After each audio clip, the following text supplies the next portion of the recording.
Bro, what? No one wanted to block. Big Ten, you could That's crazy. still win a national title. And if you're going to do that, you Dumb. need your defense to keep playing like you did on Saturday night against Oregon. We talked about this on the show earlier this week. Oregon is one of the best offenses in the country. When the year is over, it will be a top 5 offense. And Penn State pretty much shut it down as well as anybody can shut that team down for 4 quarters in Happy Valley. That's the kind of thing you can rely on week in and week out. When you have to play Ohio State later this year, you know you can slow down that offense because you slowed down Oregon. You know you can slow down Indiana because you slowed down Oregon. The key will be, can your offense do enough to help you win those games? That's where I'm not nearly as convinced, because I do think part of what we saw with that comeback was a symptom of the problem with Penn State's offense, particularly at the quarterback position. Drew Aller started making plays late in that game because he couldn't afford to be conservative. He had to take shots even if they weren't perfectly wide open shots. He didn't do any of that in the first 3 quarters. That's been his problem pretty much his entire career. He does not take chances when he's there. He doesn't trust himself to be too aggressive. So I think you need to start coaching into Drew Aller. Hey, that guy that was in the 4th quarter, you can be that in the 1st quarter too, but you can take those kind of shots down the field to your receivers. We went off the portal. We spent money on those guys for a reason. Put some trust in them. I agree with Tom on a lot of that. I think Aller opening up the offense would definitely have some benefits for Penn State. But, God, they just played what is probably the number 1 or number 2 team in the country to double overtime. Like, Penn State is playing at an elite level. They may not be quite as good as Ohio State, but they may not be quite as good as Oregon. But I don't think there's, like, serious things that are wrong with this team or with this program. They're just not quite as good as maybe, like, the top 2 teams in the sport. So I say, look, just stay the course. Keep doing what you're doing.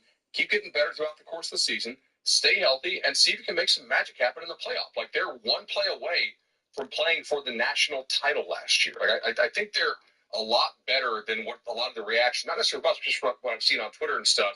Like, they're not broken. They're still a really damn good football team. You guys ever chop down a tree? Like a really, really big tree? Every day. One chop? No. Yeah. That's why I'm going to take this. Is what I don't have an. No, Penn State is really good.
What? In practices, okay. Bro.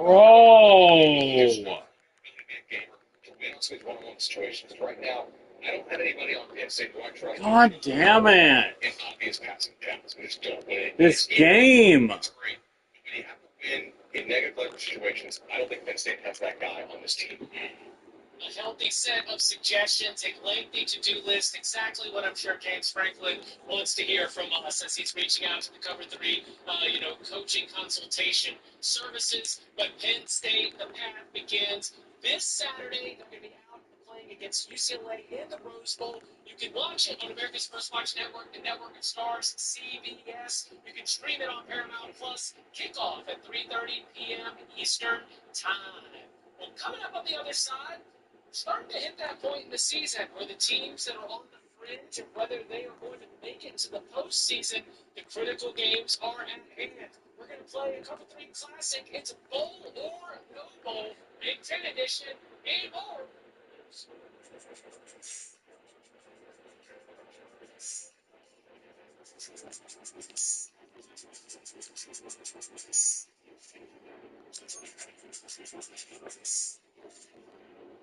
Back here on the Cover 3 podcast, as we prepare for Week 6 of college football, it's time to take a step back and it's time to look at where some of these teams are. Now, we've run through what we've seen from Ohio State, Oregon, what we'd like to see from Penn State. Well, let's work our way down in the conference because there are some teams with games in the coming weeks that are going to determine whether. I'm sure at some point you will get out of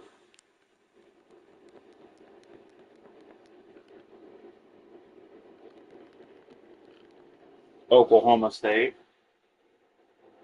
Hooray, but oh no, against the likes of Penn State and Oregon, they also get Minnesota and Michigan State there in Kinnick Stadium. Now, they are off here in Week 6, but they'll return to action at Wisconsin. They also have road dates at USC and at Nebraska. Bud Elliott, I've seen a lot of teams that I like on this Iowa remaining schedule, and 3-2 are the Iowa Hawkeyes. Bowl or no bowl? Chip, it's kind of crazy that we're even having this discussion, but that is where we are with the Hawkeyes right now. I'm going to go bold for Iowa. I think they'll be favored at a Wisconsin team that's falling apart, right? There'll be a slight favorite at home against Minnesota. There'll be a slight favorite at home against Michigan State. So that's 3 games in which will be favored. And then I do like their chances of taking one at USC or at Nebraska. USC is dealing with a lot of injuries. We don't know how well those guys are going to bounce back. And Nebraska has shown some real limitations along the line of scrimmage this year. I do think that Iowa offensive line can bully that Nebraska defensive front, just as Michigan and Cincinnati have done in the first month of this season. So I think That's touchdown. They get 3 out of those 5 that I listed. I don't see them beating Penn State. Well, we wouldn't have said we see them beating Indiana, and they had Indiana on the ropes. That was a tight game. Iowa's going to do what they always do. They're going to beat the teams they're supposed to, and they're probably not going to beat the teams they're not supposed to. You mentioned the games they're favored against. I think they get 3 easily. I think it's an easy, they're going bowling. It's just a matter of if they get to 7 or not, and are they able to shot one of those teams. I don't see them beating Penn State or Oregon. Maybe they would, have them in a potential fourth quarter game, best case scenario. But I do think maybe they surprise USC or Nebraska on the road. I'm going to go with yes by the skin of their beaks. I think that you look at the Oregon and Penn State games, and Danny, I would disagree. Ask a Penn State fan how confident they are about going into Kinnick Stadium and coming away with a win. And I also think matchup-wise, my concern with Iowa defensively is their secondary. I think Penn State's a team they could match up with if Penn State doesn't take a step forward in the passing game. I think the Hawkeyes can give that offense all sorts of problems and kind of make that a close, grimy game where maybe a turnover or special teams play really tilts things on its head. But I still would take Penn State to win it. And I do think there are winnable games. It's just that I don't have as much faith and confidence in this Iowa team as I have had in recent years. Offensively, I'm still not entirely sold, which is nothing new. But defensively is where the real concern is. Because as I mentioned, I don't think they're that good in the secondary, at least not compared to what you're used to in Iowa. So I think a lot of these games are far more coin flips than they probably would have been in recent seasons. So I think they get there. I think it's going to be close. Yeah, I am feeling like Nebraska would have the edge in the game at the end of the season where I thought that might have been a coin flip. So I think they get to 6, but I am not ready to say 7 or more. I will reluctantly say bowl as well. All right, what about the Maryland Terrapins? Off right now to a 4-0 start on the season. Mike Loxley has navigated a very manageable non-conference schedule, FAU, NIU, and Towson. Then they went on the road and they got a victory against Wisconsin. They kind of had us all snapping our eyes up. Obviously, looking at Malik Washington, the excellent freshman quarterback, and the other pieces on a reloaded roster. Now, in the next couple of weeks, they get visits from both Washington and Nebraska before heading out to play UCLA. But they also have Indiana left. They also have Illinois left. They also have Michigan left. So while they are undefeated for right now, a lot of the tough games are left on the schedule. Tom Fornelli, Maryland Terrapins, bowl or no bowl as they sit here at 4-0. I am saying bowl with a very high level of confidence, which is not something I would have expected to be saying just a month ago, right before the season was starting, because I did not have overly high hopes for the Terps coming off of a very bad season last year and having to rely on a freshman quarterback. But, man, that freshman quarterback's pretty good, isn't he, fellas? And I think that when you look at that schedule, there's an argument to be made that Maryland will have the edge at quarterback in most of those games. And, yeah, there's some tough games, but I'm just going to say this right now. I'm not saying it will happen, but 9-3 is not off the table for this Maryland team. I think it is within the realm of possibilities, of possible outcomes. Yeah, this team's going bowling. The only question will be is how many wins do they finish with, 7, 8, or maybe 9? I agree. Would any of us be surprised that they were 4-0, especially if you knew Wisconsin was playing a backup quarterback again? But I am with you because I think it's been the way they've won these games. There has not been a close game yet. They have been dominant. The defense has been much improved as well. And I think they found a potential star in Malik Washington. 8 touchdowns and just 1 interception on the season. And he looks comfortable as a true freshman, outplaying a lot of quarterbacks out there that had much higher expectations. That infuses a belief and a confidence throughout a locker room that I don't think this Maryland team has had in quite some time. So yeah, I don't know if I'd go as high as 9, but I would be willing to say they're going to pull off a surprise upset on here. And I think the other 2 games that they win, they'll probably be favored in. So I say yes, absolutely, they're going bowling. I think it's a little bit closer than what you guys think here, right? They beat FAU, who got crushed at home by Memphis. They beat NIU, who lost at home to San Diego State. Towson, okay, and then they beat a Wisconsin team that's pretty obviously falling apart. They're about to play some really good quarterbacks. You got to play Damon Williams. You got to play Dylan Raiola. You got to play Nico, who's okay, whatever. You have to play Mendoza at Indiana. Calais McManus is playing amazingly well at Rutgers right now. Not a lot of talent around him. You got to play Altmaier. You got to play Underwood for Michigan. And you also have to play Childs for Michigan State. So I know they're 4-0. I think this is going to be a struggle. I do think that Malik Washington is good enough to get them to 6. But I don't know about that. With 9-3 would be remarkably good. That you're going to play a lot of quarterbacks down the stretch here who are going to be playing in the NFL. Okay, all right. Now, you just mentioned Michigan State. You just mentioned Aiden Childs. Let's get one more in here before we got to hit a break. Because Michigan State right now is 3-1. And ahead in week 6, they'll be out at Nebraska. They still have road trips to Indiana and Minnesota. They've got home games against Michigan and Penn State. And you mentioned that Ford Field game. Welcome back to the episode of Rock Boys Football Dill. It is pretty damn clear, at least to both of us, and I think it's becoming clear to a lot of people across the country.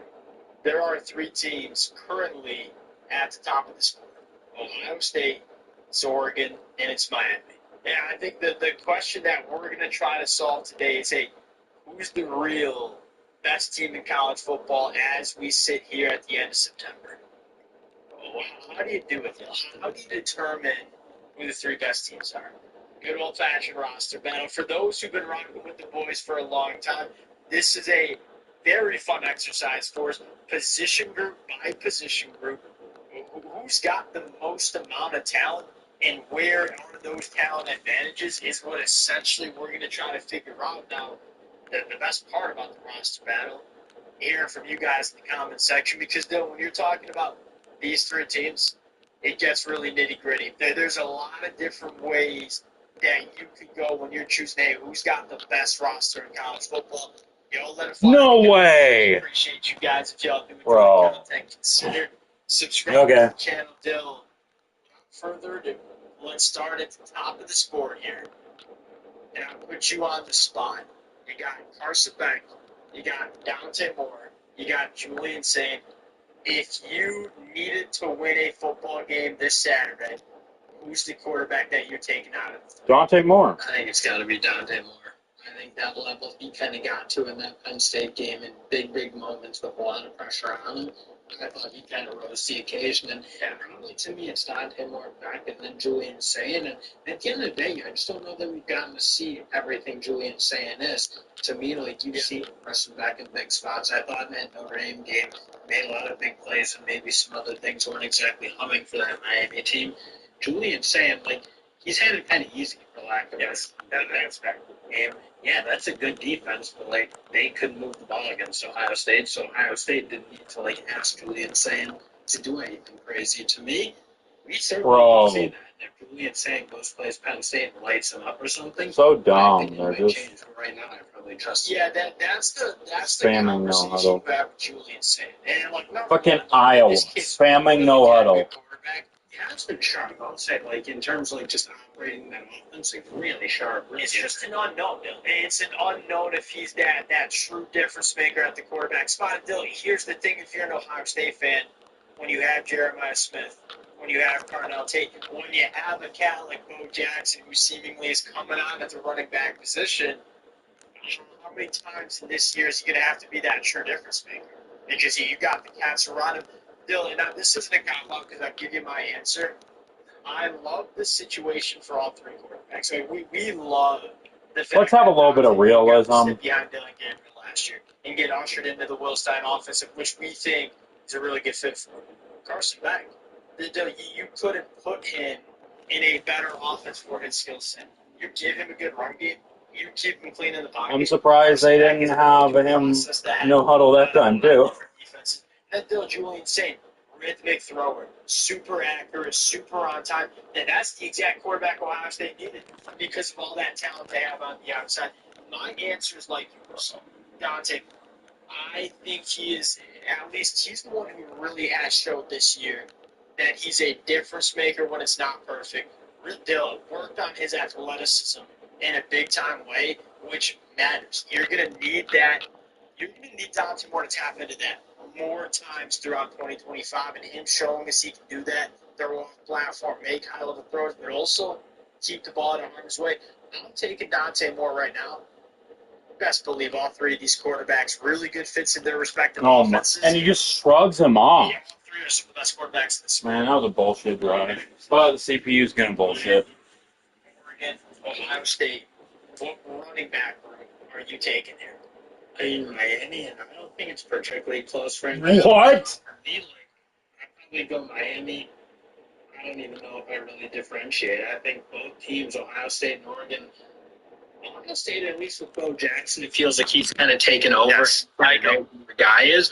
Oregon, like, you've seen guys step up at times. Like, Jaden Lamar, I think, played really well early in the year. Didn't look incredible, I didn't think, against that Penn State team. Dyer Hill, though, comes out of the woodwork. That's really late stuff. It's a deep room. I still want to see that guy emerge. So I'll probably give Ohio State the edge over Oregon. But that's just because Bo Jackson, to me, is starting to run like a real kind of like premier. Do you not think Dyer Hill emerged a little bit Saturday night in Happy Valley? I want to see it more, like, because he had a couple big runs. That's kind of all we have to go on. Like, can he? It looked right, man. It looked right, and I'll say this. Every time he touches the football, Dill, it feels a little bit different with that cat. My bigger question is, does he have the physicality? Well, that's what I'm saying. Like, to be a running back one, you got to be able to grind out hard yards. I don't know that I know that about him yet. I kind of know that about Bo Jackson. I love the way he runs, and that's why I'll probably give the slight edge. Yeah, and I do like Noah Whittington, too. I'm probably going with it. Dill, Miami, though. I love what they do with those two cats. Like, just a bunch of inside zone. We going to run right downhill at y'all, and you got the two running backs to do it. Like Mark Fletcher, Jamar Brown. That's one of the things I'll say about Miami that I really appreciate. I feel like their personnel fits exactly what they're trying to be as a football team, Bill, that matters because we've seen a bunch of teams have a ton of talent. I mean, go look at a team like Alabama. Go look at a couple of those Texas A&M teams, Bill. I mean, you talk about talent. It just never came together. Like, there wasn't a clear identity. Your personnel didn't match what you wanted to do. I feel like Miami, I don't know if they will necessarily win this roster battle. I feel like it fits in terms of what they want to do. Pass catchers. We can keep this kind of short. Ohio State, number 1. I'm going Oregon, number 2. From what you've seen with Decorey Moore, with what you have, with a guy like Kenyon Sadiq at tight end, Malik Benson. But there's a story, though, is we thought Miami would maybe had a huge question mark at the pass catcher room. Not nearly as much of a problem. In fact, it's just straight up not a problem. The Miami pass catchers coming out in a big way in 2025. And I still probably need to see more of it in terms of like how good they really are. Do they have that guy in the boundary who really scares you? Like Keelan Marion's kind of the guy who, to me, didn't really think he'd be a wildly productive wideout. I figured they'd be able to get him involved in special teams in some gadgety plays. That means like you've seen him beat Notre Dame cornerbacks and get downfield vertically and make some things happen. But I do wonder, like, do they have that guy who really scares me in the way that a Jeremiah Smith does or the way that a Corey Moore does? I'm not sure they have. Malachi Tony not qualify there?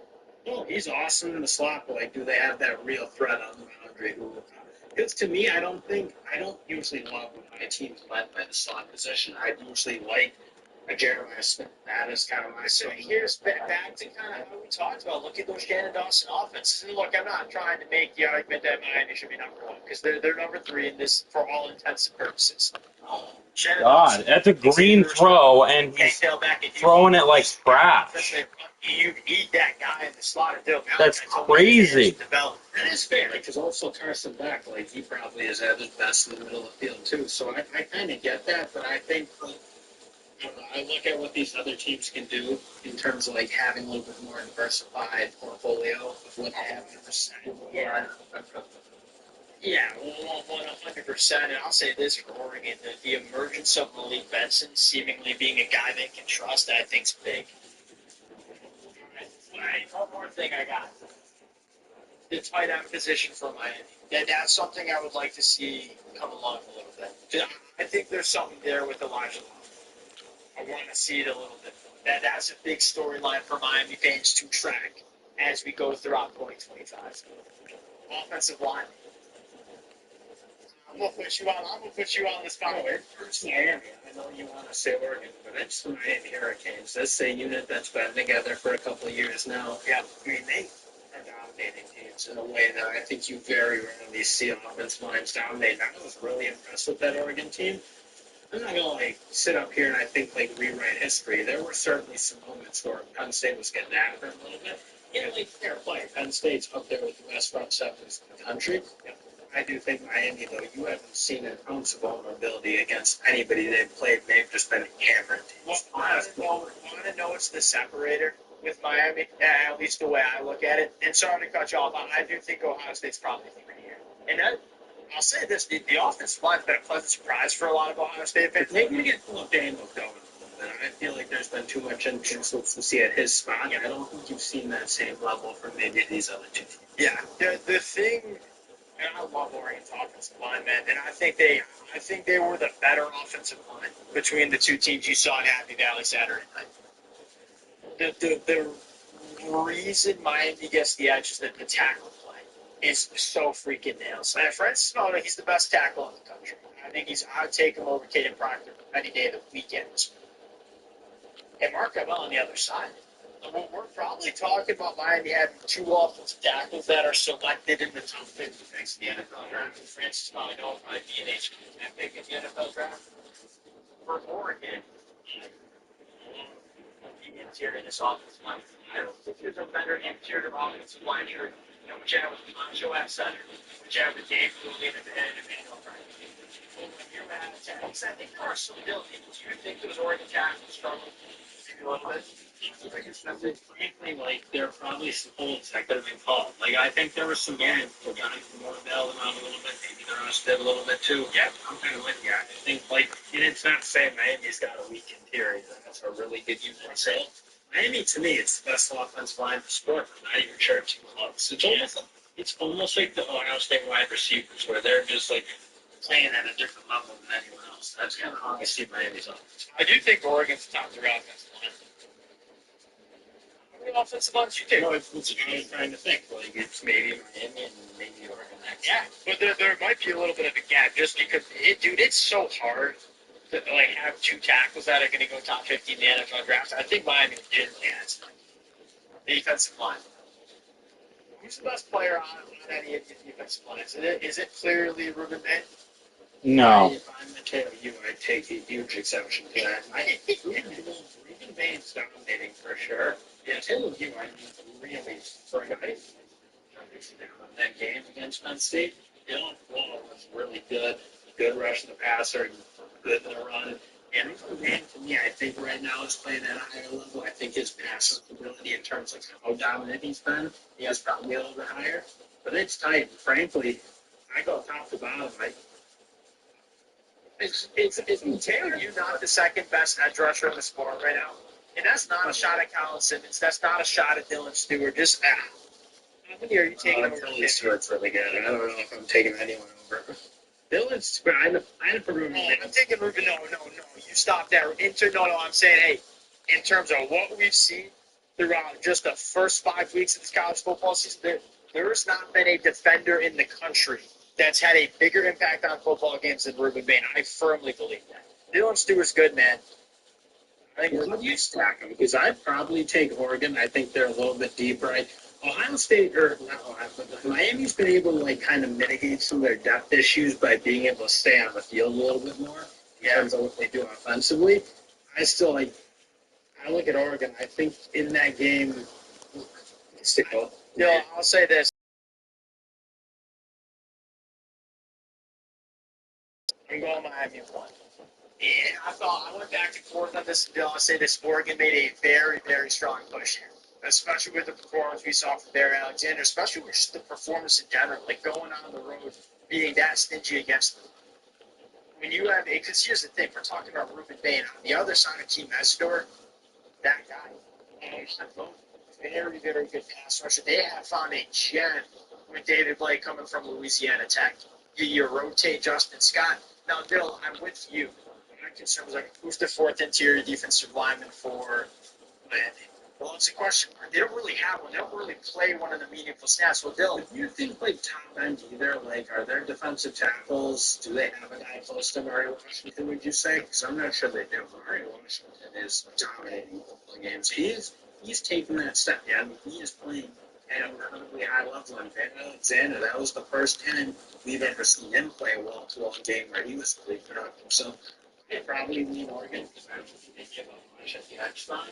And I was this guy, it's either going to be right because they do the play that a little bit of money.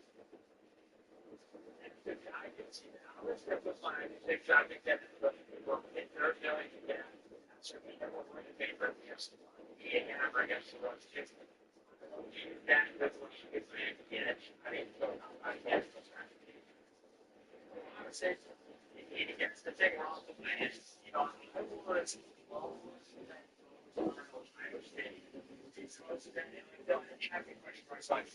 I was not one of those guys that got up there in the summer said you ain't saying ass. I just kind of trusted Ryan Davis, 5-star quarterback, 5-star wide receiver, but it's again. I think you're concerned with the defensive line. Pleasantly surprised again. Ohio State's a better football team than I thought they were. And Caden Curry playing really, really good coming off the edge. Caden McDonald on the inside also playing very good football. I think you're very happy with Bo Adams and what he's done coming from North Carolina. I do think they're the third defensive line in this group. I don't think it's Ohio State's better than I feel like inherently. If you're Ohio State, you probably want to go see them face on a team early. And even like that Texas game, like I don't think you look at those stats. It's not like they were wildly disruptive, and they weren't front. It's not like they were getting something crazy. But they didn't dominate that Texas game. You've seen now Oregon and Miami. I guess, Bill, that's probably my argument that I would make, because I feel like I just saw Miami against Notre Dame and, quite frankly, against Florida, two quality offensive lines. I feel like in both of those games, like that defensive line dominated the game. That's why I'm giving Miami the edge. Linebackers, I think this one's pretty damn clear. And I think you might be looking, Bill. I know most people say, hey, that Georgia linebacker is the best in the country. 104-yard pick six. Linebacker in the country from Arvell Reese, I'll tell you that. Like, Arvell Reese is line up on the edge, let him rush the passer, he plays well in space. He is a real monster. And to be that big is the way he does. His name was Sonny Styles, right? Similar kind of composition. They're just like big, long, and there's like linebackers who are unbelievably. They're some of the best pure athletes that you see in all of college football. And I'll say this, they are a couple of young bucks, too, that can play as well. Ohio State's number one, I think, pretty dang clearly. Who are you taking, Miami or Oregon, coming in at the number 2 spot? I really believe Miami right now because I think Mo Torre is playing unbelievably well, and I really like the kind of like the pairing, if you will. See the same a little bit more rangier. Sure. It's not like playing like that stodgy way I was kind of worried he would. He's awesome. He looks good. He looks pretty lean. He's never on pretty well. And certainly fit the run and be top of the box. I'd probably lean Miami, but it's tight. I mean, I still like. I don't want to find that next guy to emerge with Bryce Petcher. I like the way Jared Mixon's playing, but like I don't know that he's playing at the level of a Wesley. I would disagree. I would probably disagree with that. And I think I'm going to take Miami because of what Mo Torre's done and how consistent Wesley. But I do like what I've seen from both Jared Mixon and Devin Jackson at times. And I think that's a nice little rotation to play. And here's the thing I will say. That's probably the position group for both teams that I maybe have the biggest question marks about for both of those teams, specifically Oregon. Like, I think, hey, what's the aspect of this team that might not be elite? It's probably the off-ball linebackers, if you're picking a position group for Oregon. All right, to the secondary we go. Another one that I don't know, this is super tight. I think it's Ohio State, and I think Ohio State pretty clearly to me. Yeah, this one is, to me, it's Ohio State, Oregon, Miami. I didn't even think twice about it. And I will say this, very similar to how I said Ohio State's defensive line is pleasantly surprised that Miami secondary, like, leaps and bounds, man, in terms of what they did. I ain't saying that. Why you can throw them in the top 3 and not, like, really question it, because it's not a problem. Don't have any glaring issues. Like, yeah, maybe Ohio State's defense line is the best in the nation. Maybe Miami's secondary is the best in the nation, and so forth. But they're all pretty solid. Maybe, like, the questions we had, and probably the biggest one, other than the secondary, they're playing well. O.J. Frederick is a super quarterback, and I think he's held it down well. And then those 2 transfer safeties are in and out. Yeah, and you saw Oregon. I don't know if this is saying much. You saw Oregon with them wide receivers in jail and Happy Valley.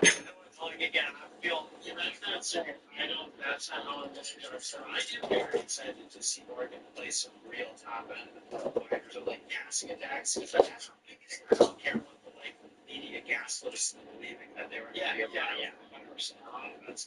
They're obviously miles away. I do want to see what this young secondary can do against a real premier talent. You want to know what the most important gets? And this is the conversation. I think we're on a track. Let's come from Michigan Bend. I think we're on a track to see the Big Ten championship game that includes Ohio State and Oregon, right? Feels last year, specifically in the Rose Bowl, either Oregon defensive backs couldn't run with Ohio State, and it was clear. That was varsity versus JV, just from an athleticism standpoint. Oregon's got guys, big, fast dudes that can run really damn fast. You look at FEO, you look at Brandon Finney, those are NFL caliber dudes. I'm very interested to see from Oregon advantage those athletes, and honestly, if we can get that matchup. And we certainly, like you said, like talent-wise, Oregon now has, like, I look at those guys and say, well, we're not just like 5'10" slow around step Ross and Jeremiah Smith and get a Super Bowl. Yeah, well, as much as I love Jabbar Muhammad, we kind of knew that the bigger, stronger guys probably. There's a reason that Oregon defensive backfield wasn't exactly high on the NFL draft boards coming in. Yeah.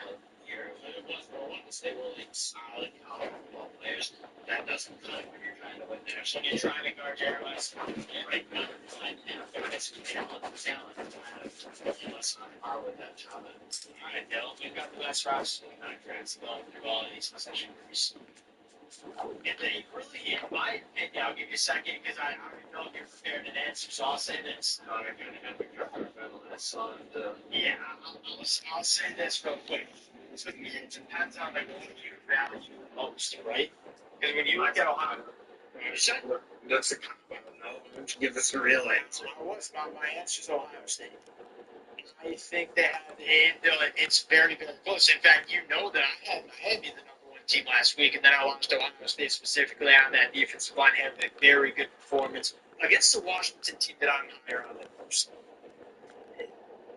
They answered the biggest questions I had. I still think that defensive line, although it might not be on Miami and Oregon's level right now, I still think they're really, really damn good. They're involving those linebackers in a big-time way. It comes down to who are the best football players on the field when I'm looking for the best team in the country. And I think Ohio State has that. This might change over the next couple of weeks because I will say this, what I love about Miami is I think they're the best line of scrimmage program that you see in the country. That to me matters a lot too. Because I frankly think there's one guy, and it's Dante Moore. Like Dante Moore, I think proves something to me that when they have the prerequisite of all prerequisites, that's a quarterback who, in any situation, I have 100% confidence in. And I don't know that I can say that quite yet about either. Like Carson Beck, yeah, I've seen him play really good football. Julian saying, again, jury's kind of still out until he gets his shot to prove us all wrong. Or, Yeah. maybe like prove you wrong. You be down. I would say the better way to phrase it is probably prove everybody right. Because I do think he's got, like, everyone knows he's talented. Everyone knows he's really good. Yeah. Like, go prove that you're that guy in those spots. But Dante Moore right now, I mean, he's the man. You got a quarterback there. You're really talented everywhere else. That's why I'd rather give the edge to Oregon. Yeah, you go back and forth, right? It's probably going to change for both of us at times in 2025. We'll close it out there. Hey, if you want, this is what I want for the real dedicated listeners. Run down your own roster battle. Like, who are you giving the edge to? Okay, quarterback, running back, put them all out there. We'll chop it up down there. Appreciate you guys rocking with it. If y'all do enjoy the content, consider subscribing to the channel. We'll talk to y'all later. Peace. Hello, everybody. Welcome to the Buckeye Weekly Podcast. I'm Tony Gerdeman here, as always, with Tom Orr. Tom, how's it going? Tony, we did not get a chance to do a Michigan Monday show this week due to no fault of our own. Michigan did not play, so there's really not a lot to talk about there. However, Penn State and Oregon did play, so we get to do an Oregon Wednesday, maybe? I don't know. What are we thinking here? We're not going to brand it because it's a one-off. So this is just, I'm not saying it's trash. It's not. I'm not saying this is a throwaway episode. I'm saying we're just not going to brand it. It's just the Buckeye Weekly where we look at Oregon and also, by proxy, Penn State, share some thoughts on both of these teams. Actually, we're looking at both teams now. We're not just looking at Oregon. Ohio State plays Penn State later in the year, in about a month or so, and so I think I know there's some valid reasons for us to look at these two teams. And Tom, I'm not sure when Ohio State plays Oregon, but I got a sneaking suspicion it could be the first Saturday in December, the way things are going right now. Yeah, they could very well play Penn State the first Saturday in November and Oregon the first Saturday in December. And, it's always possible. Could base one of them on the first day of January as well. So could start a whole bunch of months with these teams. But this is a great opportunity for us to see Penn State in a big game. How did it go? Big game, James. How did it go? I'm sure it was great. No, Tom, it was not great. They lost 30-24 to Oregon in double overtime. The game was tied 3-3 at the half. We're going to talk a lot about this game, but Tom, can we get just right to the point when Oregon scores in the fourth quarter, Jordan Davison for Ohio State fans that recruiting fans that name might sound familiar. He scores a touchdown to make it 17-3. And on the broadcast, you could hear chants of "Let's go Ducks" and "Fire Franklin." And it was not a big group of Oregon fans in there. I think the group chanting "Fire Franklin" was probably larger than the group chanting "Go Ducks." But at that point, 17-3, Penn State was done. So give them a lot of credit for coming back and coming right back and marching right down the field, because that game was over. Oh, 100% that game was over. So it was 17-3, and it was basically, well, unless Penn State can pull a rabbit out of a hat here and get a quick touchdown to get back in the game and then get a quick stop, there's no chance. And, they did nothing on offense, really, for most of the game. And then they went right down the field and scored. And you kind of have the reaction of like, oh, good for them. And also, where has this been the whole game? Why have you been, if you can do this, why haven't you been doing this? And, I looked at that, and then I went back to, Tony, the first note I have, Penn State punting on 4th and 9 at the plus 36-yard line. My dude, if you do not want to lose football games, do not coach like a loser. Punting on 4th and 9 at the plus 36 is loser behavior, and you netted out 16 yards of field position. Well done. Incredible. Bravo. Profiles encourage, gold lead cover. What are you doing? Like, did you just get out of a time machine from 1974? Like, modern analytics say that's like, that's not even a decision. Like, you gain virtually nothing out of it, and you give up a possession we've been talking over and over again about the fact that this is a limited possessions kind of era in college football, and you have to make the most of your opportunities. And you're not like, if it's 4th and whatever on your own 36, sure, I understand. But Dan Lanning is over on the other sideline playing to win and going for a bunch. And, we can talk in a minute about all the ancillary benefits that come with that. But, I mean, like Kirk Ferentz watching his TV and calling you a coward. Like, what are you doing? And I wonder how much of that has to do with James Franklin not believing that they can get 9 yards in one play, because that is not easy for them to do with their passing game the way it is. We saw later in the game needing a big chunk, and they got it on a Drew Aller draw play. And so to me, there's a lot of there's I don't know if it's a lack of confidence in Drew Aller, and I would say for good reason, for reasonable reason. But yeah, at that point, you see most coaches, like the third choice is to punt.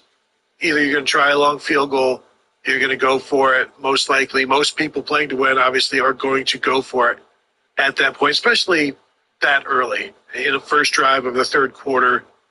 But at that point, you're like, well, we don't want to screw this up. And it's like, well, I mean, you still got time in case something screws up. It's like, yeah, but we only scored 3 points in the first half. So we may only score 3 points in the second half, and we can't give Oregon an opportunity. Instead, you punted, you pinned Oregon at the 20, and then they went 80 yards for a touchdown. How'd that go? Right. Yeah, and the first half, Oregon's drives, started on the 25-32, 25-25. Like, you're punting at a spot where it's like it's one first down from where they've been starting all of their other drives. This is not, well, they've really got to methodically work their way. You're giving up. And the third down call there looked like it was probably like a scramble, kind of like a draw maybe for Aller or something like that, to try and set up a 4th and more manageable, and he got tackled for no gain. It wasn't like it turned it into 4th and 23. It was 4th and 9. And if 4th and 9 is not a manageable down and distance for you, like, go play intramurals, brother. That's just, you're supposed to be a national championship caliber team, and that's just a non-competitive, approach there, where 9 plays, 39 yards, 5:49 off the clock. And it's like, well, listen, all we got to do is kill the clock, and we can win this game 3-3.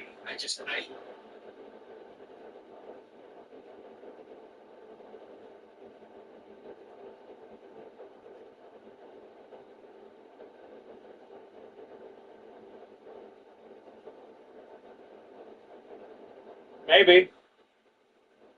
I think it's more likely that Ohio State and Oregon are neck and neck, and it depends on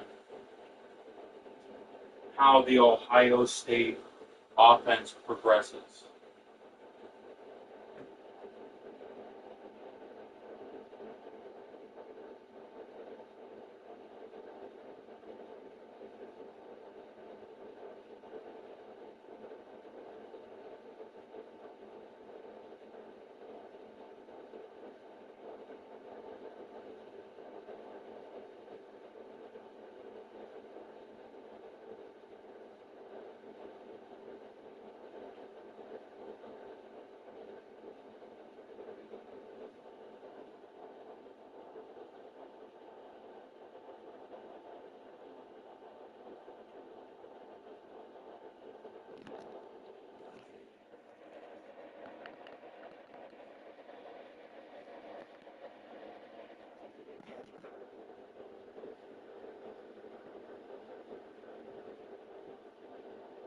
Hey everybody, it's Fresno State, number 22 Fresno State. Might be 20 after winning the bowl game, finishing 11-2 after beating UTSA. It was a good year. I mean, usually most years, like, I lost to the CPU, to Oregon State, and then I lost to Nevada. I just got in my own head after the fumble, and I didn't play that well. But I lost 2 games. Everything else, I played an extremely good year, and I'm starting to build this program up. So, unless I get an offer next year, we're staying here. We honestly just handle business most of the time and had a really good differential. I mean, we had Austin Mack, senior redshirt. He was really good. 66 completion percentage, 3,122, 27 touchdowns, 11 interceptions. We have George Ogbanyanyanya, 138 carries, 1,224 yards, almost 9 yards a carry, 14 touchdowns, 12 20-plus runs. He also put in 25 catches, 289 yards, and 1 touchdown. He will see his role increase as a sophomore. His deal breaker is playing time, so he's coming back. He's getting all the playing time he wants. Backup, his Danny Caroma, 83 carries, 452 yards, 6 touchdowns. I mean, he's a freshman redshirt, but his conference prestige is C, and I need a B-. So probably won't be able to get him back. I'm going to try. He's got like 99 change of direction, even though he's only like 82 speed, and like 90 acceleration. Sad to see our senior Jaleel McClain go. 46 receptions, 926 yards, 8 touchdowns, long of 88. Shakir Kimball, our sophomore, 6'2", 186, route artist. He's coming back. He's a star. He's probably going to be like an 85 to a 90 next year. And Durant is, I'm pretty sure, coming back too. Yeah, he's my backup. He was a freshman. Kimball's a sophomore. I mean, we have a really good team that is coming back. And we will continue to, just get better every single week and every single game next year. We had 11-2. We were around 20. We should have better pole position. So I think we can hopefully do good enough to make the playoffs next year. I mean, we were right there, and we just didn't. We just blew a game that we couldn't in Nevada. I mean, we're just right there, so we'll improve next year and do better. So I'll see you guys next time.